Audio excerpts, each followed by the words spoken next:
Bonjour à toutes et à tous, merci d'être avec nous aujourd'hui. Moi c'est Lorenza Caredou, chargée des missions inclusion sociale et professionnelle au CRAIF. Et moi je suis Cécile Atrux, éducatrice coordinatrice également au CRAIF. Aujourd'hui, on va vous parler de deux services d'accompagnement pour adultes en situation de handicap, le SAMSA et le SAVS. L'objectif est de vous aider à mieux comprendre ce que sont ces services, à qui ils s'adressent, comment y accéder et surtout comment ils peuvent accompagner les personnes dans leur quotidien. Nous allons commencer par le SAMSA. Donc, qu'est-ce que c'est? On va voir après, est-ce que cela convient à la personne? Comment demander une place? Et quel est l'objectif de ces dispositifs? Le SAMSA, le service d'accompagnement médico-social pour adultes handicapés, propose un accompagnement à la fois médical et social pour des personnes ayant des besoins de soins réguliers mais vivant en autonomie. L'idée est de soutenir la personne de manière globale, soins médicaux, psychologiques, démarches administratives, organisation, autonomie, etc. Mais est-ce que cela convient à la personne? Alors, ce service est destiné aux adultes de 18 ans et plus, ayant une reconnaissance de handicap, que ce soit psychique, mental, moteur, sensoriel ou cognitif, et nécessitant des soins en plus d'un accompagnement social. Il faut une orientation SAMSA délivrée par la MDPH et un titre de séjour valide si la personne est étrangère. La particularité est la présence d'une équipe médicale, donc infirmiers, psychologues, ergothérapeutes, etc. Mais ce n'est pas un service de soins directs, attention. Les interventions sont hebdomadaires et pas quotidiennes. Donc, concernant les avantages, la personne peut bénéficier d'une équipe multidisciplinaire qui proposera un accompagnement personnalisé caractérisé par une certaine souplesse dans les prises en charge. Ce dispositif présente également des limites. Le nombre de places, par exemple, est limité, les moyens humains varient selon les territoires et peut ne pas convenir à des personnes qui ont des besoins d'accompagnement intensif. En effet, dans ces cas-là, l'accompagnement SAMSA ne sera pas suffisant.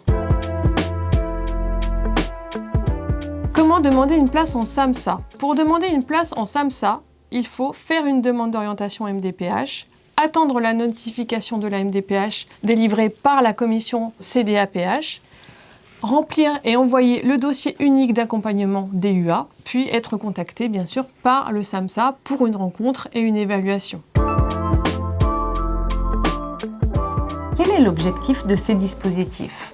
L'objectif du SAMSA est d'assurer un suivi médical et social global afin d'améliorer la qualité de vie de la personne et en favoriser l'autonomie au quotidien. Nous allons maintenant passer au SAVS. Comme pour le SAMSA, nous allons répondre aux questions suivantes. Qu'est-ce que c'est? Est-ce que cela convient à la personne? Comment demander une place? Quel est l'objectif de cette structure? Et puis nous passerons à la conclusion et à vos questions. Donc, qu'est-ce que le SAVS? C'est un service d'accompagnement à la vie sociale. Il s'adresse à des personnes en situation de handicap qui n'ont pas forcément de besoin de soins médicaux réguliers. Il accompagne dans les démarches du quotidien, logement, emploi, budget, loisirs, accès à la santé, etc. Est-ce que cela convient à la personne? Le SAVS est destiné à des adultes reconnus en situation de handicap, vivant ou souhaitant vivre un milieu ordinaire avec un besoin de soutien pour maintenir leur autonomie. Ils peuvent être autonomes ou semi-autonomes. Ces dispositifs proposent un accompagnement personnalisé qui favorise l'autonomie en milieu ordinaire et comme pour le SAMSA, l'intervention proposée est souple et favorise l'inclusion sociale et professionnelle. Par ailleurs, le but est également de renforcer le maintien du lien social préexistant et de prévenir l'isolement. La capacité d'accueil est limitée également dans ce dispositif. Il n'y a pas d'accompagnement médical proposé de manière directe. Cependant, au SAVS, on propose un accompagnement vers l'accès aux soins. Il n'y a pas de présence permanente qui est prévue par l'équipe des travailleurs sociaux et donc cela peut ne pas convenir à des personnes qui ont un besoin d'accompagnement plus intensif. Comment demander une place en SAVS? Pour bénéficier d'un SAVS, il faut une orientation délivrée par la MDPH, puis remplir éventuellement le DUA. Ensuite, une rencontre au sein du service permet d'évaluer les besoins et objectifs de la personne. Et quel est l'objectif de ces dispositifs? L'objectif est d'assurer un accompagnement social global. Démarches administratives, emploi, logement, vie sociale, santé, toujours dans une logique d'autodétermination.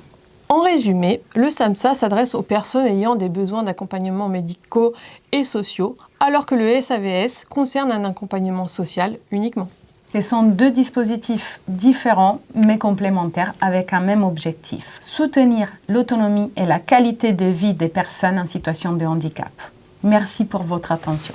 Et maintenant, place à vos questions.